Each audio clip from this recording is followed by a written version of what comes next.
Thou shalt love thy neighbor.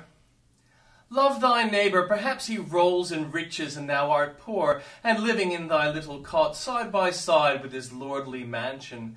Thou seest every day his estates, his fine linen, and his sumptuous banquets. God has given him these gifts. Covet not his wealth, and think no hard thoughts concerning him. Be content with thine own lot, if thou canst not better it. But do not look upon thy neighbor and wish that he were as thyself. Love him, and then thou wilt not envy him. Perhaps on the other hand thou art rich, and near thee reside the poor. Do not scorn to call them neighbor. Own that thou art bound to love them. The world calls them inferiors. In what are they inferior? They are far more thine equals than thine inferiors. For God hath made of one blood all people that dwell upon the face of the earth. It is thy coat which is better than theirs, but thou art by no means better than they. They are men, and what art thou more than that? Take heed that thou love thy neighbor, even though he be in rags or sunken in the depths of poverty. But perhaps you say, I cannot love my neighbor, because for all I do they return ingratitude and contempt. So much the room for heroism of love. Wouldst thou be a feather-bed warrior instead of bearing the rough fight of love? He who dares the most shall win the most, and if rough be thy path of love, tread it boldly, still loving thy neighbors through thick and thin. Heap coals of fire on their heads, and if they be hard to please, seek not to please them, but to please thy master. And remember, if they spurn thy love, thy master hath not spurned it, and thy deed is as acceptable to him as if it had been acceptable to them.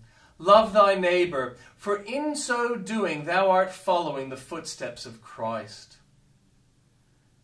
To whom belongest thou? No neutralites can exist in religion. We are either ranked or under banner of Prince Emmanuel to serve and fight his battles, or we are vassals of the Black Prince, Satan. To whom belongest thou? Reader, let me assist you in your response. Have you been born again? If you have, you belong to Christ. But without the new birth, you cannot be his. In whom do you trust? For those who believe in Jesus are the sons of God. Whose work are you doing? You are sure to serve your master, for he whom you serve is thereby owned to be your Lord. What company do you keep? If you belong to Jesus, you will fraternize with those who wear the livery of the cross. Birds of a feather flock together. What is your conversation? Is it heavenly or is it earthly? What have you learned of your masters? For servants learn much from their masters to whom they are apprenticed. If you have served your time with Jesus, it will be said of you, as it was said of Peter and John, they took knowledge of them, that they had been with Jesus. We press the question, to whom belongest thou?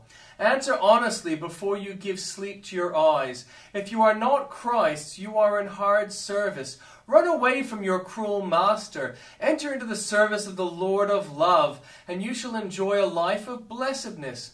If you are Christ, let me advise you to do 4 things. You belong to Jesus. Obey him. Let his word be your law. Let his wish be your will. You belong to the beloved. Then love him. Let your heart embrace him. Let your whole soul be filled with him. You belong to the Son of God. Then trust him. Rest nowhere but on him. You belong to the King of Kings. Then be decided for him. Thus, without your being branded upon the brow, all will know to whom you belong.